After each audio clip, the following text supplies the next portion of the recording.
Et on va tout de suite faire le point sur l'actualité de ce mardi 13 mars. Bienvenue à toutes et à tous si vous nous rejoignez sur Grand Littoral TV. Et on débute avec cette visite, celle de l'ambassadeur du Royaume-Uni en visite à Calais. C'était hier. Objectif, rencontrer les élus locaux et les ressortissants britanniques résidant sur la côte d'Opale pour échanger sur le Brexit et sur ses conséquences économiques, notamment sur le territoire du Calaisis.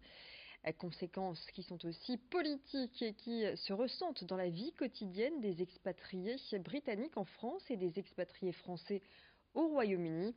Édouard Louoline a souhaité se montrer rassurant, vous allez entendre, auprès de ses concitoyens. Je suis venu parler à Madame la maire, au préfet et aux autorités locales sur notre coopération franco-britannique dans tous les domaines, y compris évidemment dans le contexte du Brexit, mais pas seulement. J'ai fait partout en France des réunions avec mes concitoyens britanniques. Ils me posent des questions sur le Brexit. Évidemment, je les réponds. On a eu l'accord qu'on a scellé en décembre qui va garantir des droits des citoyens britanniques ici en France, ainsi que les Français et les Françaises qui habitent au Royaume-Uni. En bref, un corps retrouvé hier sur la digue le long du chemin du Halage à Gravelines. La victime se trouvait sur des matelas au bord de l'eau. Les policiers ont retrouvé 40 livres sterling sur lui, mais aucun papier d'identité. Il s'agit d'un homme.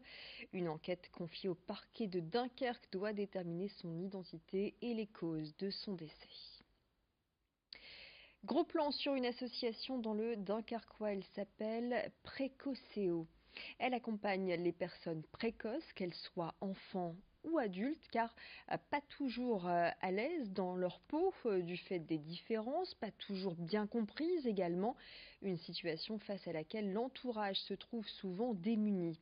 Hypersensibles, émotives, stressées, les personnes précoces sont rarement diagnostiquées à temps et pour un enfant, cela mène parfois à l'échec scolaire. L'association est née de plusieurs parents confrontés à la question de la précocité mal connue. Les précisions au micro de Loïc Caillé. On reste encore sur l'idée majeure d'un enfant qui anticipe le programme, qui est le premier de la classe, qui ne pose pas de soucis, etc. Alors on peut avoir vraiment des enfants en échec scolaire. J'en ai vu un dans mon cabinet donc hier soir. Et cette jeune fille, elle est en passe d'être orientée vers un bac, même pas un bac, un CAP, or qu'elle a de fortes capacités. Du fait de l'ingérence de ses ressentis, des émotions négatives comme la peur, qu'elle n'arrive pas à appréhender, à liquider, et donc ça invalide, ça empêche dans son cerveau, on le sait très bien, l'arrivée, la survenue d'ocytocine, qui est l'hormone de l'apaisement et de l'amour. Le grand angle de la rédaction de Grand Littoral TV, à présent, des animaux élevés à la bière. C'est l'idée d'un jeune agriculteur du Pas-de-Calais. Il s'appelle Édouard Delmotte. Il élève des moutons boulonnais à Pillan-les-Guines. Édouard Delmotte engraisse ses agneaux à la bière locale. Une idée basée sur le principe de l'élevage des bœufs de Kobe au Japon, nourris en partie au saké. Objectif, obtenir une viande de qualité, haut de gamme. Démonstration en images avec ce reportage signé Joël Warneau.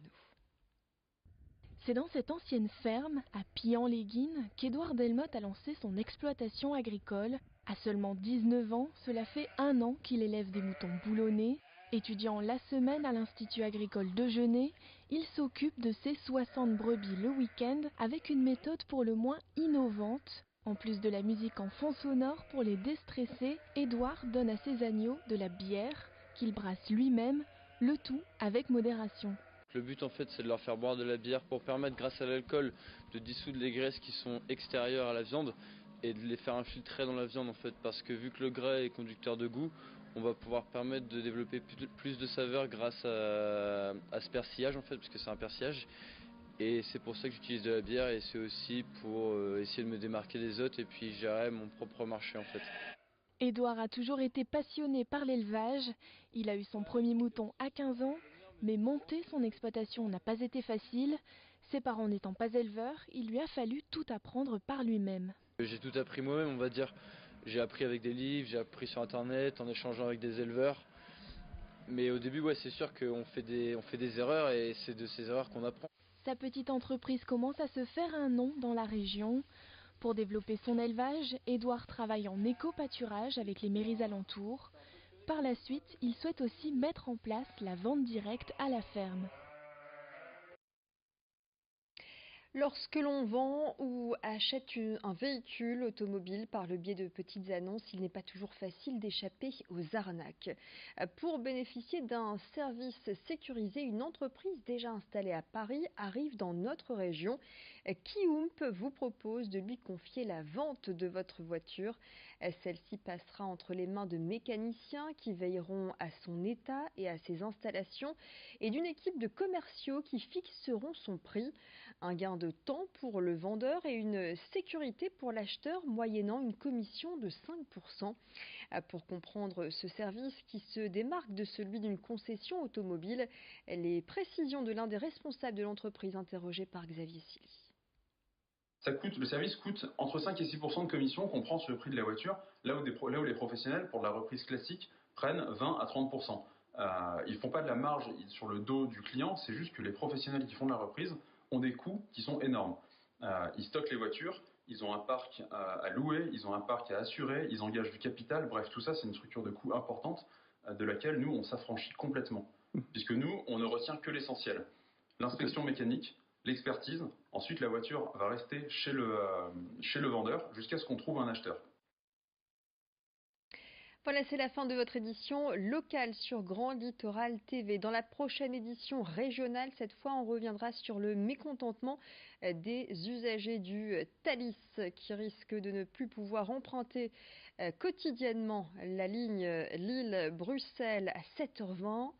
Et puis, on reviendra également sur le Racing Club de Lens dans une situation difficile, tout comme le LOSC, mais cette fois en Ligue 2.